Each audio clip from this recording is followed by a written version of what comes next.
نہ وہ قالین لے گیا، نہ سندھ سے کھجورے لے گیا، نہ کچھ لے گیا، وہ ایک کتاب لے گیا، کتاب لے کر گیا، اور وہ اس نے بادشاہ کو پیشی خلیفہ کو، اور وہ کتاب تھی ایسٹرونومی کے بارے میں، اس کا نام تھا مانک، اور اس کتاب کو میں یہی تمام باتیں تھیں جو آج ہمارے کام آ سکتی ہیں، اور اسے خلیفہ ہارون الرشید نے عربی میں ترجمہ بھی اس کا کروایا، اور یہ ابراہیم جندی نے کیا۔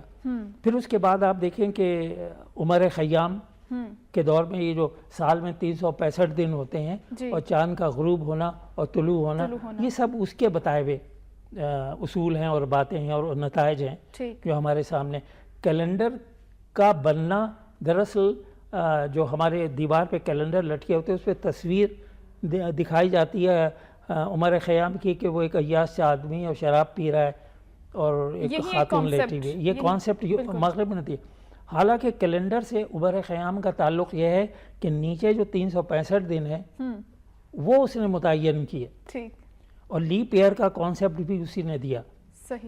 تو آپ کا ماضی اتنا شاندار ہے، اس میں اتنی فتوحات ہوئی ہیں علمی شعبوں میں کہ اگر جو ہماری یہ شرعی نظریاتی کونسل ہے اور رویت ہلال کمیٹی ہے، ان سب کو ری وزٹ کیا جائے، ری آرگنائز کیا جائے، ختم کیا جائے، اور ایک ریسرچ کا فورم، ایک ریسرچ آرگنائزیشن قائم کی جائے جو کم از کم 10 سال کا کیلنڈر ایڈوانس بنا لے، اور یہ محکمہ موسمیات کو یہ شعبہ دے دیا جائے کہ وہ چاند دیکھے اور ڈکلیئر کرے، اور اس چاند کو ڈکلیئر کرنے کی بنیاد پر 12 مہینے ہمارے ہر تہوار اور ہر معاملات جو ہیں وہ طے ہوں۔ بالکل اگری، لیکن یہاں پر اس کو مذہبی اس سے جوڑ دیا جاتا ہے کہ ایک مذہبی معاملہ ہے۔ اب علامہ اقبال نے بھی یہ فرمایا ہے کہ جدا ہو دی سیاست سے تو رہ جاتی ہے چنگیزی۔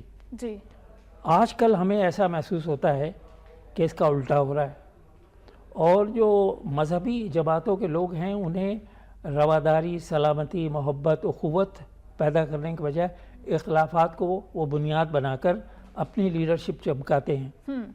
تو سائنس اور ٹیکنالوجی کے اس دور میں ان کے مدرسوں میں سائنس بھی نہیں پڑھائی جا رہی، بالکل ٹھیک ہے نا، کمپیوٹر تک وہ نہیں آنے دیتے، حالانکہ کمپیوٹر اس دور کا سب سے بڑا، آپ دیکھیے کہ اللہ تعالیٰ نے فرشتے بنائے جو جسمانی ضرورتوں ان کی نہیں ہیں، کوئی جسمانی ضرورت نہیں ہے، اور جو اللہ ان سے کہتا ہے، جو اللہ نے سافٹ ویئر ان میں انسٹال کر دیا اسی کے مطابق کام کرتے۔ انسان نے بھی روبوٹ بنا لیا ویسا ہی، روبوٹ کی جسمانی ضروریات نہیں ہیں، لیکن اس میں جو ہم پروگرام انسٹال کرتے ہیں وہ وہی کرتا ہے، یعنی انسان کی بھلائی اور رہنمائی کے لیے کام کرتا ہے۔ تو اور سائنس اور ٹیکنالوجی کوئی مذہب کے خلاف نہیں ہے، یہ اللہ تعالیٰ کا وہ تحفہ ہے جو ہمارے ذہن کو انہوں نے دیا۔ اس اہلیت اور لیاقت کو ہم کام میں لا سکتے۔ قرآن حکیم میں ہے کہ مومن کے لیے یہ ہے کہ وہ کائنات کو مسخر کرے، بالکل، تو کائنات کو مسخر اونٹ پر بیٹھ کر تو نہیں کیا جا سکتا، سائنس اور ٹیکنالوجی کے ذریعے کیا جا سکتا ہے، جو غیر ملکوں اور غیر قوموں نے کیا ہے، مغربی ممالک۔ جی ہاں، تو پھر میں اس بات کو دہراؤں گا کہ اسلامی نظریاتی کونسل اور رویت ہلال کمیٹی، ان دونوں کو سوچا جائے کہ ان کی ضرورت ہے یا نہیں ہے، اور ان کی جگہ ایک ایسی کمیٹی بنائی جائے جو ریسرچ کرے کہ چاند کو دیکھنے، یا ہر چاند کو دیکھنے، صرف عید اور بقرعید کا یا روزے کا نہیں، ہر چاند کو دیکھنے کا سائنسی جواز کیا ہے، سائنسی ذرائع کیا ہیں، اور اس ٹیکنالوجی کا استعمال کرے جس سے صحیح ہمیں پتہ چل جاتا ہے۔ اور اس چیز کو ایکسیپٹ کرنے میں کوئی قدغن بھی نہیں ہے، آپ استعمال کر سکتے ہیں سائنس اور ٹیکنالوجی کو۔ اسی طرح سے حضرت عمر فاروق رضی اللہ عنہ کا اگر میں ذکر کرنا چاہوں، انہوں نے اپنے دور حکومت میں کتنے کام کیے، بہت سارے انہوں نے نئے ادارے بھی بنائے جو کہ اس سے پہلے نہیں تھے، تو یہ کوئی نئی چیز نہیں ہے۔ بیت المال کا ادارہ آپ دیکھیے کہ حضرت عمر رضی اللہ تعالیٰ عنہ کے زمانے میں اس لیے بنا کہ زکوٰۃ سے غیر مسلموں کو مدد نہیں کی جا سکتی تھی، یہ حکم ہے، بالکل، تو 8 مدیں ہیں زکوٰۃ کی جس میں غیر مذہب کے لوگوں کو نہیں دی جا سکتی، تو لیکن غیر مذہب کے لوگ ٹیکس تو دیتے تھے، اسلامی مملکت کو جزیہ دیتے تھے کہ نہیں دیتے تھے، یا اور جو ٹیکس تھے مروجہ وہ دیتے تھے۔ تو حضرت عمر فاروق نے کہا کہ جب یہ لوگ ہوتے ہیں ٹیکس دیتے ہیں اور جوان ہوتے ہیں تو ہماری مملکت میں مدد کرتے ہیں اسے چلانے میں، فائدہ پہنچاتے ہیں، تو ان کو ملنا چاہیے. تو انہوں نے پھر بیت المال کا محکمہ قائم کیا اور اس سے غیر مسلموں کو امداد دی. ٹھیک. تو یہ اجتہاد اس کو کہتے ہیں بالکل کہ جو کچھ لکھا ہوا نہیں ہے لیکن ان مقاصد کو حاصل کرنے کے لیے آپ ایک دوسرا راستہ بھی اختیار کر سکتے ہیں. اس راستے کے ذریعے وہ مقصد حاصل ہوتا ہے بالکل، لیکن اسلام کے خلاف نہیں جاتا. صحیح. اب آپ دیکھیے انسان کے جسم کے اعضاء ہیں، ہم کہتے ہیں کہ اگر مردے کو کوئی اس کی بے حرمتی نہیں ہونی چاہیے، اس کے ساتھ کوئی زیادتی ایسی نہیں ہونی چاہیے، لیکن اب تسلیم کیا گیا کہ آنکھیں یا کوئی انسان کے جسم کا حصہ کسی اور کو لگایا جا سکتا ہے. ٹھیک. تو یہ بھی سائنس کے ذریعے ہو رہا ہے نا. تو ہم سائنس کی اہمیت کو اور افادیت کو اپنی نجی زندگی میں اپنے معمولات میں کیوں نہیں اہمیت سمجھتے اور کیوں نہیں اس کی اہمیت دیتے. ٹھیک. تو یہ جو رویت ہلال کمیٹی، اس کی قطعاً کوئی ضرورت نہیں ہے. آپ سمجھتے ہیں کہ اختلافات کو ہوا دیتی ہے؟ اور ایک ریسرچ کا ایک شعبہ اس میں ہونا چاہیے جو ایسٹرونومی میں آج کے زمانے تک آ کر ریسرچ کرے. ٹھیک. اور فلکیات کے جو امور ہے، حید دانی بھی اسے کہتے ہیں، فلکیات کا بھی علم کہتے ہیں، ایسٹرونومی بھی کہتے ہیں. صحیح. اس علم کو تسلیم کیا جاتا ہے کہ اس میں ریسرچ کیوں نہیں ہوتی. اور دیکھیے ریسرچ کا تعلق ڈیولپمنٹ سے ہے کسی بھی فیلڈ میں. جی. اکنامکس کے شعبوں میں آپ کریں تو آپ کی معیشت بہتر ہوگی، ریسرچ کریں گے تو معیشت بہتر ہوگی، اور اس میں ریسرچ کریں گے تو آپ کے روزمرہ کے معمولات بہتر ہوں گے. بالکل. تو یہ میسج ہم آج کے اس پروگرام کے ذریعے دینا چاہتے ہیں کہ ہم عمر فاروق رضی اللہ تعالیٰ عنہ کے اجتہاد کی ایک صورت اختیار کریں اور عمر خیام کے دور میں جو ترقی ہوئی تھی، سال کے دنوں کے تعین اور چاند اور سورج کی رفتار اور غروب طلوع کے لحاظ سے ان، اور جو ارتھمیٹک، اب دیکھیے الجبرا عمر خیام نے بائنومیل تھیوری اس نے ایجاد کی جو آج بنیاد بنی ہے الجبرا کی. تو اتنے بڑے بڑے ایجادات اور اتنے بڑے بڑے کام اور فتوحات علم و دانش کے شعبے میں ہیں اور ہم اس سے فائدہ نہیں اٹھا رہے. اور مسلمانوں نے کیا ہے. جی ہاں، 700 سال تک سائنس اور ٹیکنالوجی کے شعبے پر مسلمانوں کی اجارہ داری رہی. اور اگر آپ تاریخ پڑھیں پچھلے کوئی تقریباً 1300 سال کی، تو مسلمانوں نے سب سے زیادہ کام ارتھمیٹک اور حید دانی یعنی ایسٹرونومی، فلکیات پہ کیا. آج اس وقت مسلمان انہی دو علوم سے بہت ہی پیچھے ہیں. تو اس طرف توجہ دینی چاہیے.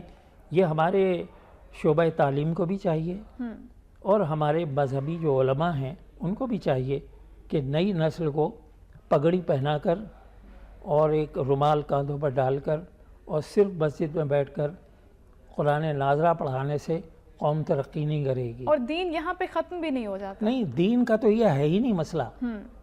اب آپ کسی کو بغیر قرآن حکیم کے ترجمے کے قرآن حکیم پڑھائیں تو یہ ایسی بات ہے کہ کسی نابینا کو آپ سڑک پار کرنے پر چھوڑ دیں، خطرات سے دوچار کر دیں.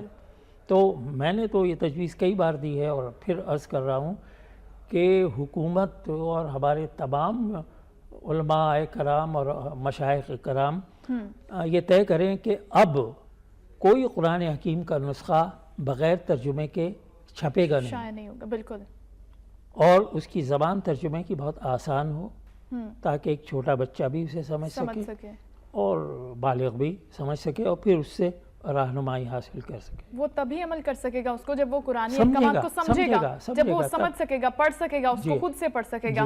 یہاں پر یہ کہ اگر ہم قرآن حکیم کا ترجمہ بھی پڑھنے کی کوشش کرتے ہیں خود سے، اس کی زبان اتنی آسان نہیں ہوتی جیسا کہ ابھی آپ نے ذکر کیا.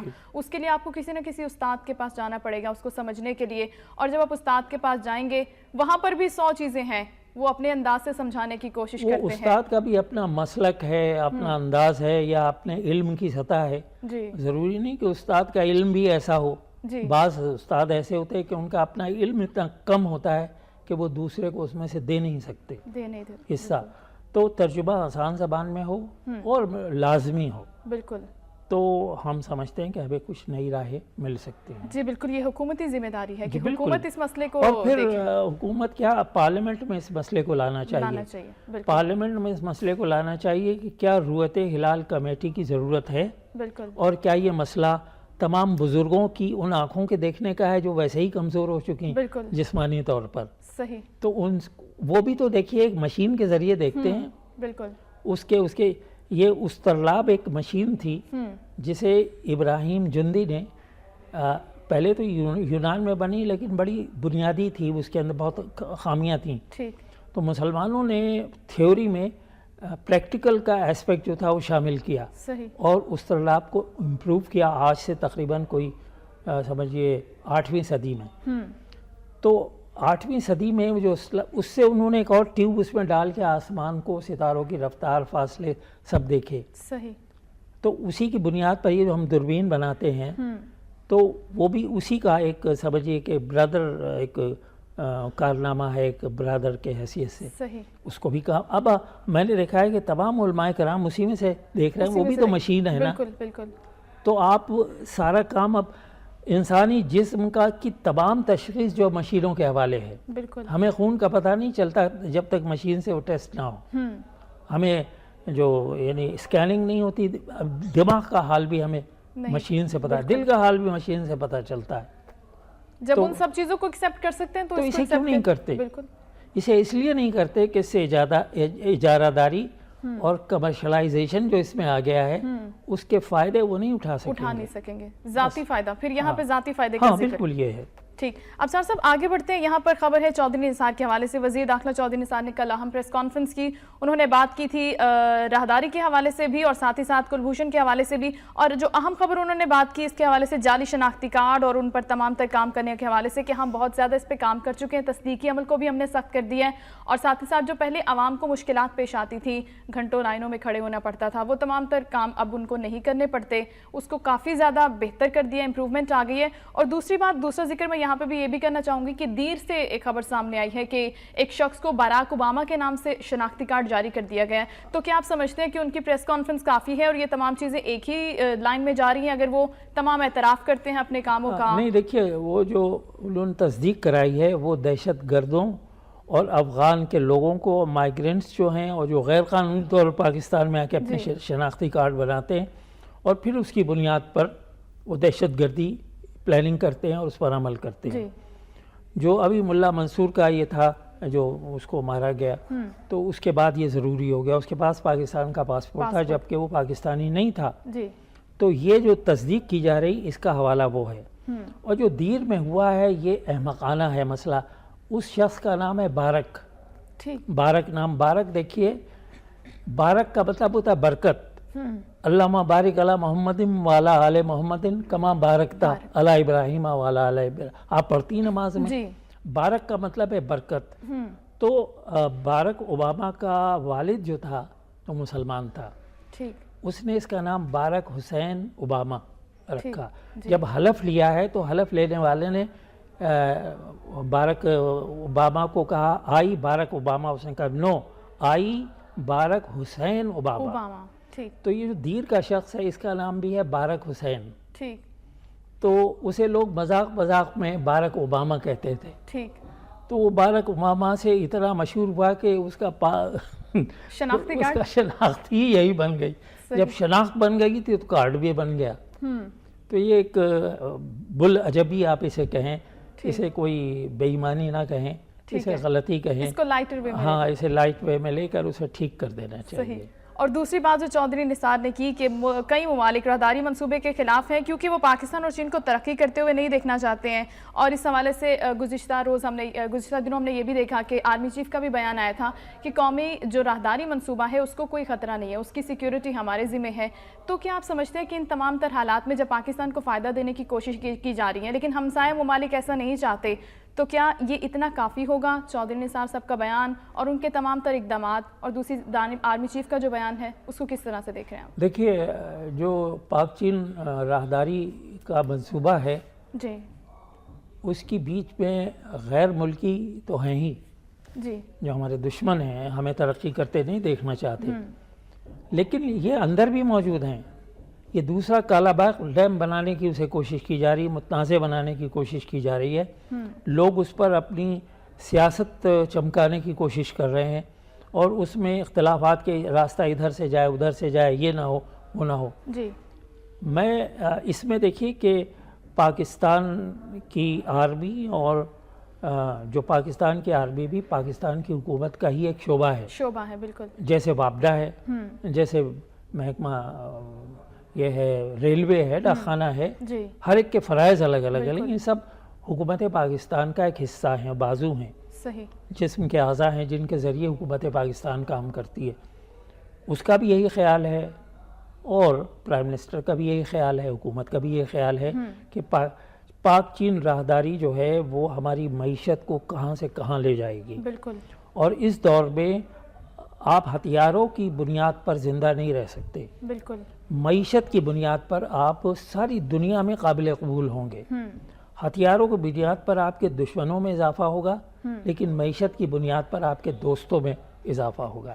تو یہ ان کا کہنا بہت درست ہے اور بہت صحیح بر وقت اسٹینڈ لیا ہے کہ جتنے بھی شناختی کارڈ ہے ان کو پھر سے تصدیق کر لیا جائے، اور جتنے بھی غلط ایشو ہو گئے ہیں ان کو رد کر دیا جائے، کینسل کر دیا جائے۔ ٹھیک ہے، یہیں سے کنٹینیو کریں گے۔ ابھی ہمارے ساتھ موجود ہیں، لائیو کالر ہیں، طاہر جدہ سے موجود ہیں، ان سے بات کرتے ہیں۔ جی السلام علیکم طاہر صاحب۔ وعلیکم السلام۔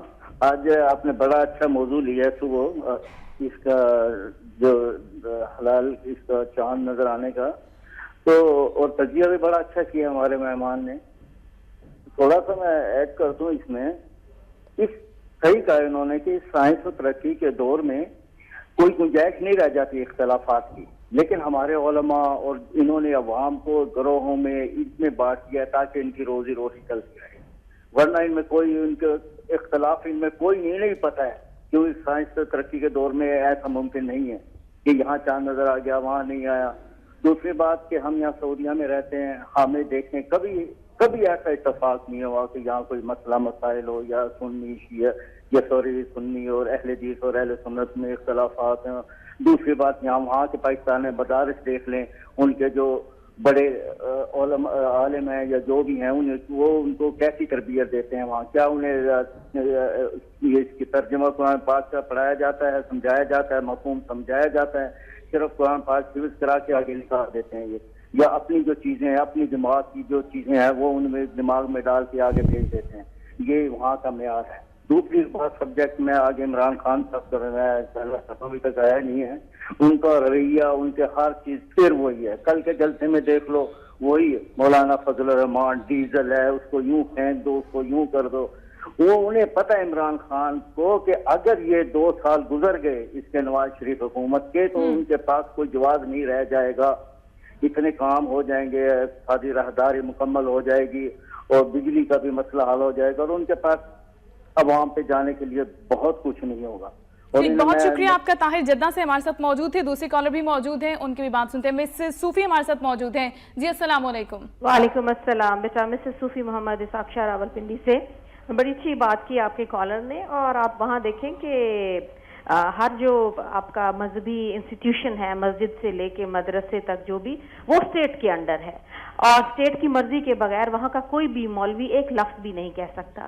اس کی وجہ سے وہاں پر امن امان ہے، اور یہ بھی وجہ ہے کہ ہمیں اپنے دوستوں اور دشمنوں میں پہچان ہونی چاہیے، بیکاز ہمارے کچھ ایسے دوست ایسے ہیں جو اپنے ملک میں تو امن امان چاہتے ہیں، لیکن ہمارے ممالک میں فنڈنگ کرا کے اور ایک تکفیری نظریات کو اور فرقہ واریت کو ہوا دیتے رہتے ہیں۔ اور ابصار صاحب نے بڑی خوبصورت بات کی کہ آپ کو بیرونی دشمنوں سے زیادہ اندرونی دشمنوں سے، منافقوں سے خطرہ ہوتا ہے جو پاکستان کی ترقی نہیں دیکھ سکتے، اور اقتصادی راہداری کی راہ میں بھی رکاوٹ ہے۔ اور اسی طرح عمران خان کے حوالے سے بھی بیٹا، ہمارے جو کمپٹیٹرز ہیں، حریف طاقتیں ہیں، وہ جانتے ہیں کہ یہاں کے خطے کی سب سے بڑی کمزوری حوث اقتدار ہے، اور اس چیز کو وہ بڑھاوا بھی دیتے ہیں اور ایسے لوگوں کو انکریج بھی کرتے ہیں تاکہ یہ آپس میں ہی کرسی کی خاطر دست و گریبان ہوتے رہیں۔ رمضان کی ہم سب کو بہت بہت مبارک ہو، اور ایک ہمبل سی یہی کوشش ہوتی ہے بیٹا کہ Ramzan is an ongoing process, جس میں آپ کو اپنے اعمال میں تقوی اچیو کرنے کی ضرورت ہے، رب کا خوف دل میں پیدا ہو جائے، کسی کی بچی نظر آئے تو اپنی بچی یاد آ جائے، کسی کا بچہ دیکھو تو اپنا بچہ یاد آ جائے، and when you learn to relate your loved ones with the people then it is called Allah کی زمین پر اللہ کا نظام، احترام آدمیت۔ اور اسلام کا جو اصل موٹو ہے، محبت ہے ہمیں سارے جہان سے، بیکاز یہ احترام آدمیت مولویوں نے بڑی محنت سے ہمارے مذہب سے نکال کر نفرت، فرقہ واریت، تعصب، تکبر، انا، یہ ساری چیزیں ڈال دی ہیں جو ہماری ترقی کی راہ میں رکاوٹ ہیں، اور اندرونی دشمن اسی کا سہارا لے کے ہمیں تقسیم کرتے رہتے ہیں. بہت بہت شکریہ. جی بہت شکریہ. مسز صوفی ہمارے ساتھ موجود تھی، بہت سی خوبصورت باتیں بھی دیکھیے یہ ہمارے اس پروگرام کی خوش قسمتی ہے کہ ہمارے کالر صاحبان جو ہیں وہ بہت باخبر، بہت درد بند اور بہت ہی انسانیت دوست ہیں. اب جو طاہر صاحب نے بات کی وہ کتنی اچھی مثال تھی کہ سعودی عرب میں ایسا نہیں ہوتا، یہاں ہوتا ہے. دوسری بات جو عمران خان کے بارے میں انہوں نے بات کی، وہ آج سبھی محسوس کر رہے ہیں کہ آپ یہ دیکھیے کہ عمران خان صاحب حکومت پر یا دوسرے اور جو اپوزیشن کے لوگوں کہتے ہیں کہ یہ حکومت ایسے کام کرتی ہے جس دکھاوے کے کام کرتی ہے جو نظر آئیں.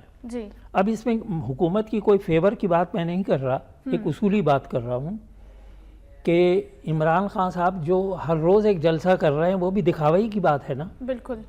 کتنے کروڑوں روپے خرچ اس کے اوپر ہو رہے ہیں جلسہ آرگنائز کرنے. اگر یہ کروڑوں روپے اور اس پہ خرچ ہونے والی توانائی وہ خیبر پختونخوا میں صاف پانی کی فراہمی میں وہ یہ پیسے لگا دیں اور اسکولوں کی حالت بہتر بنانے میں پیسے لگا دیں تو وہ بغاوت ان کے نہ ہو جو ابھی 5 ان کے ممبر جو ہے صوبائی اسمبلی انہوں نے بغاوت کی ہے. دوسری بات یہ ہے کہ اسمبلی میں جلسوں سے بہتر اسمبلی میں بیٹھ کر آنا نہیں ہے. نہ عمران خان صاحب اس دن جب نواز شریف نے بیان دیا اس پر انہوں نے کراس کوشچن کی ان سے 7 سوال جو دیے تھے، اگر جواب نہیں دیا عمران خان نے تو وہ کہہ سکتے تھے کھڑے ہو کے کہ آپ بات کیجئے، اٹھ کر چلے گئے. اس کا مطلب یہ ہے کہ اسمبلی میں جو کہا جاتا ہے وہ سب رپورٹ ہو جاتا ہے بالکل، اور وہ آفیشیل اسٹیٹمنٹ ہوتا ہے اس پارٹی کا یا اس پارٹی کے لیڈر کا. تو وہاں وہ بیان نہیں دیتے، سڑکوں پر آ کر بیان دیتے ہیں اور پھر دکھاوے کا، یہ بھی تو دکھاوا ہی ہے. تو اس دکھاوے سے کس کا فائدہ ہے؟ اس دکھاوے سے میں نہیں سمجھتا کہ اگلے الیکشنز میں انہیں کوئی مدد ملے گی. مدد اس وقت مل سکتی تھی جب وہ اسمبلی میں اپنے کو ایک مضبوط اپوزیشن لیڈر ثابت کرتے، ایک باخبر، وہ اپنے لوگوں کو محکموں میں بھیجیں اور وہاں سے ریسرچ کریں، وہاں دیکھیں کہ کیا خرابیاں ہیں، ان کے اعداد و شمار جمع کریں، انہیں اسمبلی میں لائیں اور حکومت کو آئینہ دکھائیں کہ یہ تمہاری حماقتیں ہیں، یہ تمہاری غلطیاں ہیں جو عوام کے فائدے میں نہیں ہیں، اور پھر تجویز دیں کہ اگر حکومت یہ غلط کر رہی تو صحیح کیا ہے. لیکن یہ سب کچھ اسمبلی میں ہونا چاہیے، یا اسمبلی نے جو پارلیمانی کمیٹی بنائی ہیں ان میں ہونا چاہیے. مطلب یہ ہے کہ آپ کو عوام نے جو الیکٹ کر کے بھیجا ہے وہاں کام کیجئے. آپ سڑکوں پر آپ کو گھومنے کے لیے اور نفرتیں پیدا کرنے کے لیے، تقسیم پیدا کرنے کے لیے عوام میں یہ نہیں بھیجا ہے. اب آپ دیکھیے کہ مجھے حیرت ہوئی کہ ابھی شاید جلسہ 2 دن پہلے کر رہے تھے، ان کا نواز شریف کو اس لیے دورہ پڑ گیا کہ ان کے خلاف دل کا دورہ اس لیے پڑ گیا کہ ان کے خلاف یہ پناہ آ گیا. اب یہ جملے اس طرح، اس کے بعد انہوں نے کہا کہ اچھا ہم ان کی صحت کے لیے دعا مانگتے ہیں. تو یہ ایک منافقت کا انداز تھا جسے لوگوں نے محسوس کیا بالکل کہ آپ اپنی پبلک کو کیا ایجوکیٹ کر رہے ہیں. کسی کی بیماری بھی اس کے لیے مذاق کا سبب بن گئی. ایک طرف تو آپ اخلاقیات کا درس دیتے ہیں، رواداری کی بات کرتے ہیں، محبتوں کی بات کرتے ہیں، دوسری طرف اصلاحات کی بات کرتے ہیں اور اصلاحات کے اوپر عمل بھی نہیں کرتے. اب جو خیبر پختونخوا کا حال ہے اس وقت کہ وہاں کے چیف منسٹر پہ اتنا بڑا الزام لگا، کرپشن کے، اس سے پہلے بھی مائنز کے سلسلے میں بھی ان کے اوپر الزام لگا تھا کہ اس میں انہوں نے بہت کرپشن کیا، بہت پیسہ کھایا ہے. تیسری بات یہ ہے کہ پاناما لیکس یا ایسی جو بھی واقعات ہوتے کرپشن کے، اس پہ عمران خان نے یہ کہا کہ ان کا احتساب ہونا چاہیے، اس کے لیے کمیشن بننا چاہیے. وہ ایک الگ کہانی ہے کہ یہ ہر بات وہ بدلتے گئے، یہ ہونا چاہیے. پھر انہوں نے ایک بات اور بھی کہی تھی، وہ یہ کہا تھا کہ جن پارٹیوں کے لوگوں کا نام پاناما لیکس میں آیا ہے یا پاناما لیکس جیسی اور کرپشنز میں آیا ہے، وہ پارٹیاں خود اپنے ان ممبران کا احتساب کریں.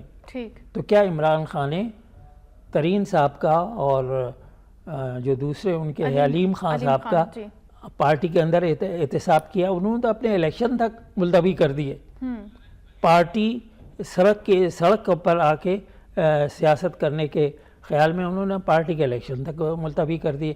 تو مثبت و تعمیری سیاست پاکستان کے مفاد میں، عوام کے مفاد میں، جی تقسیم کرنا اور نفرتیں پھیلانا عوام کے مفاد میں نہیں ہے۔ بالکل ٹھیک ہے، یہیں سے کنٹینیو کریں گے۔ ابھی ہمارے ساتھ ایک لائیو کالر موجود ہیں علی نواز ملتان سے، ان سے بات کرتے ہیں۔ جی السلام علیکم۔ وعلیکم السلام بہن، سوال یہ ہے کہ ایک پروگرام میں آپ کر دے رہا ہوں، پتہ نہیں کس موضوع پہ آپ کی بات ہو رہی ہے، تو سوال تو یہی بہن، جب تک اللہ اور اللہ کے رسول کا حکم نازل نہیں ہوگا اس ملک پہ، جو اس کے نام پہ ملک بنا تھا، یہاں پہ انصاف نہیں ہوگا، یہاں پہ باقی کچھ بھی نہیں ہوتا۔ اور اگر یہ انصاف کی بات ہو رہی ہے پاناما لیک پہ سپریم اپنے چیف جسٹس کی سربراہی میں کمیشن بنانے کی، تو میری بحث چیف جسٹس نے پہلے کون سا قوم کو مایوس نہیں کیا الیکشن کے پہ جو کمیشن بنا تھا؟ جب چیف جسٹس ہی ہمارے جھوٹ بولتے ہیں، اور میں یہ ثبوت سے بات کر سکتا ہوں، مجھ سے بشک سپریم کورٹ بلا لے، کوئی جو عوام بلا لے، اسمبلی بلا لے، میں ثبوت دینے کو تیار ہوں کہ ہمارا چیف جسٹس بھی جھوٹا ہے اور اس ملک کے حکمران بھی جھوٹے ہیں۔ آپ کے پروگرام میں صاحب کی بات اس سے پہلے بھی کر چکا ہوں، پروفیسر نعیم الحق تلاوت صاحب سن چکے ہیں، ایک سیشن جج کے خلاف جو سپریم کورٹ انصاف نہیں دے سکتی شہری کو، وہ سیاستدانوں کا کیا احتساب کرے گی، کیا پاناما لیک والوں کا احتساب کرے گی؟ سب سے پہلے فوج ایک ادارہ رہ گیا، ریاض چیف کی سربراہی میں یہ احتساب ہو سکتا ہے۔ پاناما لیک کا احتساب کریں یا قرضے معاف کرانے والوں کا کرے یا لٹیروں کا کرے، چوروں کا کرے، صرف احتساب کے لیے ایک ہی شخص ہے، ریاض چیف، جس کا خاندان صاف اور ستھرا ہے۔ ہمارے نہ جج صاف ہے نہ حکمران صاف ہے، یہ دونوں کے دونوں کرپٹ اور جھوٹ بولنے والے، عوام سے جھوٹ بولتے ہیں۔ دیکھیے اگر قوم یہ چاہتی ہے تو صرف اور صرف ریاض چیف حکومت سنبھال کے احتساب کر لے اور قوم کو خوش کر جائے۔ اگر ایسا نہ ہوا تو میری بہن ملک کا مستقبل جو ہے شاہ ہے، روشن نہیں ہے، یہ میں بڑے افسوس سے کرتا ہوں۔ جس کا حاصل کو کسی کو ثبوت چاہیے تو لاہور ہائی کورٹ کی MIT برانچ میں جو 56/14 نکال لے، آن دی ریکارڈ تمام ڈاکومنٹ عدالت کی شکریہ آپ کا۔ علی نواز صاحب ملتان سے ہمارے ساتھ موجود تھے۔ دیکھیے جو انہوں نے بات کہی ہے وہ صحیح ہے، لیکن تھوڑا سا لفظوں کا انتخاب اچھا ہونا چاہیے۔ بالکل چیف جسٹس کے بارے میں جھوٹا کا لفظ نہیں استعمال کرنا چاہیے۔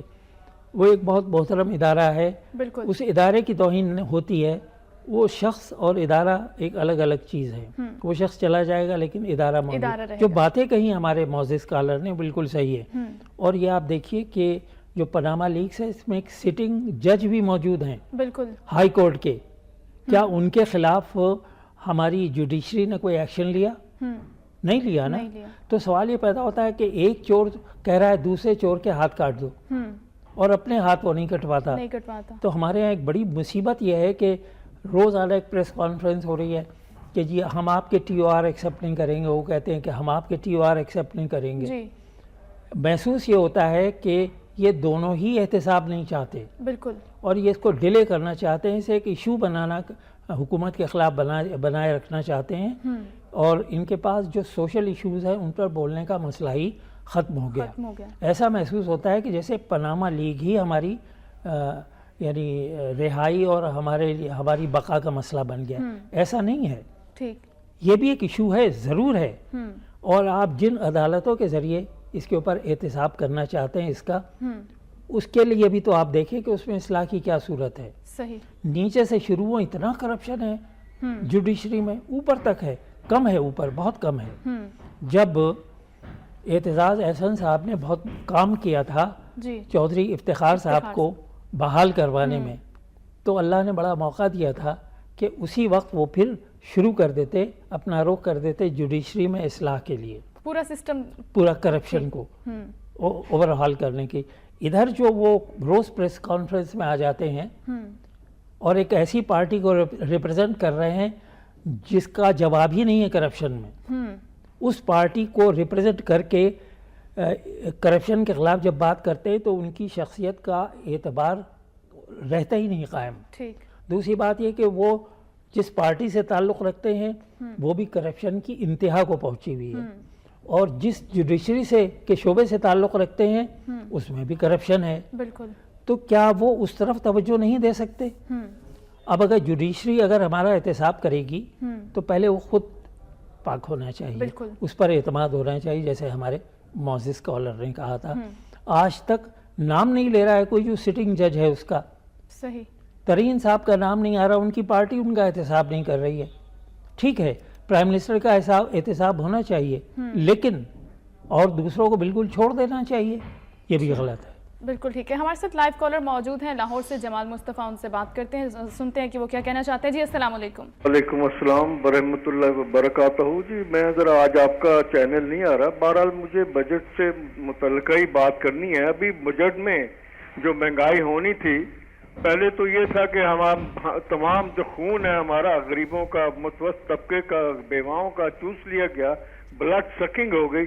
اب ملک سکنگ بھی ہو رہی ہے کہ آپ ایک غریب آدمی جو دودھ بیچتا ہے, بچہ پیتا ہے, اس کا بھی آپ دودھ مہنگا کر رہے ہیں, دہی مہنگا کر رہے ہیں, پولٹری پہلے ہی آسمانوں پہ ہے, آپ اس کو کہاں پہنچانا چاہتے ہیں. بات یہ ہے اب جو طوفان بدتمیزی مہنگائی کا یہ رمضان شریف میں لوگوں نے کر دیا دالیں اور ہر چیز, بات یہ حکومت جو ہے اس کا پہلا فرض یہ ہے پرائم منسٹر کا, ان کی اکاؤنٹیبلٹی یہاں ہونی چاہیے کہ آپ لوگوں کا ویلفیئر جو ہے اس کو کیسے لک آفٹر کر رہے ہیں. ان کے آف شور اکاؤنٹ تو اپنی جگہ, لوکل جو ہے ان لوگوں نے یہاں پر ان شور جو خربوں ہر روز کماتے ہیں مینیپولیشن سے, مونوپولائزیشن, کارٹلائزیشن سے, یہ چیزیں ہیں دیکھنے والی. بات یہ ہے کہ آپ جب تک کرپشن کو ختم نہیں کریں گے, منافع خور قوم بنا دی گئی ہے, لٹیری قوم بنا دی گئی ہے. سب سے بد نصیبی یہ ہے کہ قوم کو جو اس کا جو کریکٹرسٹکس ہیں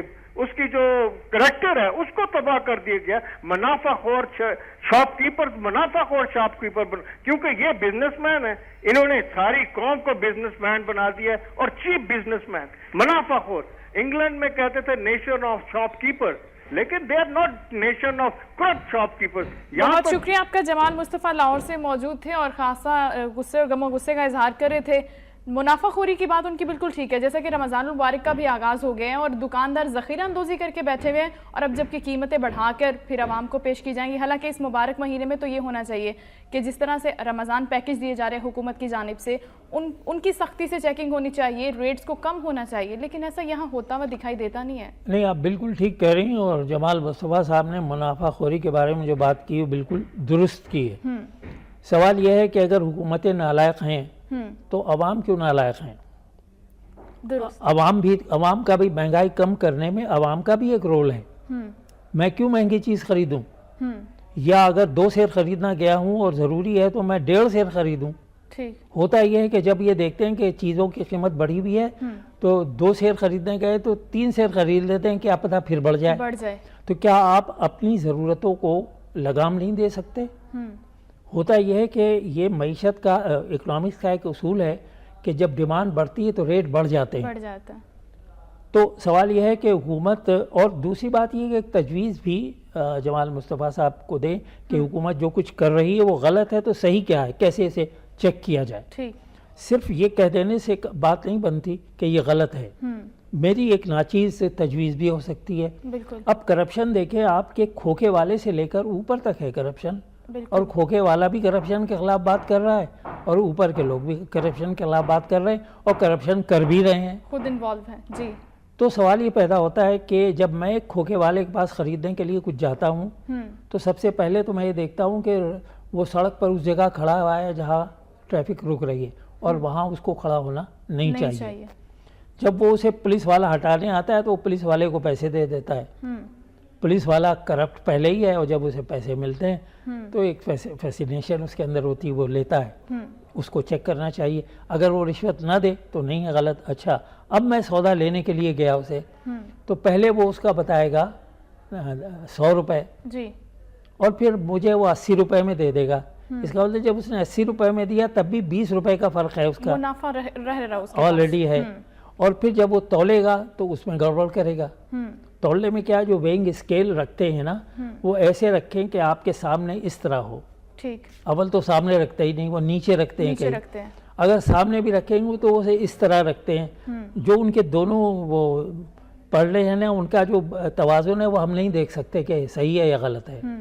تیسری بات یہ ہے کہ وہ اس کے اوپر آخر میں ایک فرض کیجیے آم تول رہے ہیں, تو آم وہ اٹھا کے اگر دیکھا کہ انہیں کم ہو رہا ہے تو زور سے اس کے اندر ڈالتے ہیں, وہ جھٹکے سے نیچے ہو جاتا ہے اور فوراً اسے روک کے اٹھا کے دے دیتے ہیں. صحیح.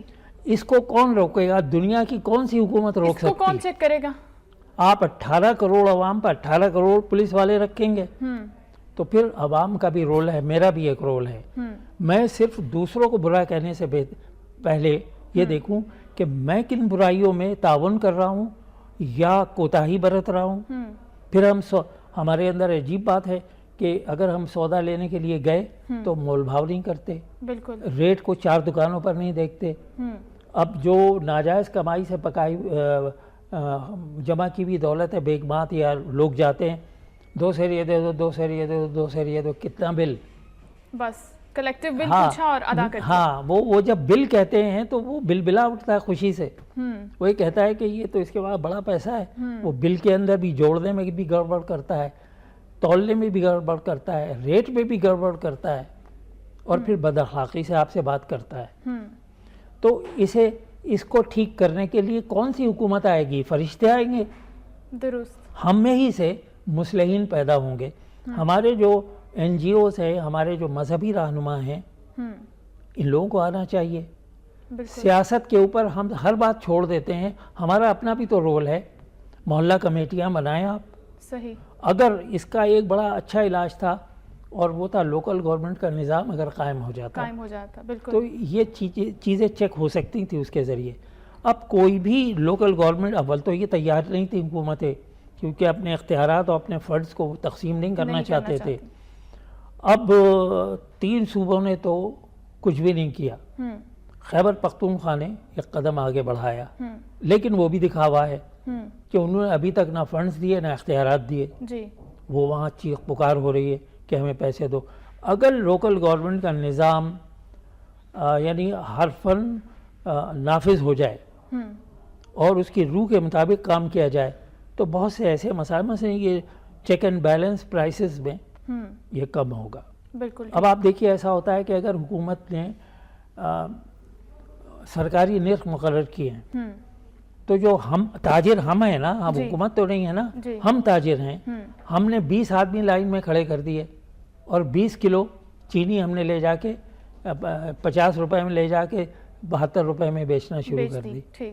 تو یہ ہم کر رہے ہیں نا. بالکل. ابصار صاحب میں آپ کی باتوں سے بالکل اگری کرتی ہوں کہ انفرادی طور پر انڈیویجولی یہ ہماری اپنی ذمہ داری ہے. جب ہم اپنی ذمہ داری پوری کریں گے تو ہم اگلے بندے سے بھی ایکسپیکٹ کر سکتے ہیں. اور پھر حکومت کی ضرورت نہیں ہوگی کہ جب عوام اپنے فرائض پورے ادا کر رہے, اتنی کانشیسنس ہے اور عوام میں اتنا توازن ہے ان کی ضرورتوں میں, تو پھر کیوں نہیں کرتے. یہ میں نے خود دیکھا ہے کہ خاتون کھڑی تھی اور وہ آدھا بکرا کہہ رہی تھی کہ تول دو. جب دکاندار نے بتایا کہ 20 روپے فی کلو بڑھ گئے تو انہوں نے کہا پورا تول دو. تو میں نے ان سے پوچھا کہ ایسا آپ نے کیوں کیا؟ کہنے لگی کیا پتا کل اور ریٹ بڑھ جائے. بہت شکریہ ابصار صاحب, بہت اچھی گفتگو رہی. آپ نے ناظرین پروگرام ملاحظہ کیا. پروگرام کا وقت یہاں پر ختم ہو گیا ہے. ہمیں دیجیے اجازت. اللہ حافظ.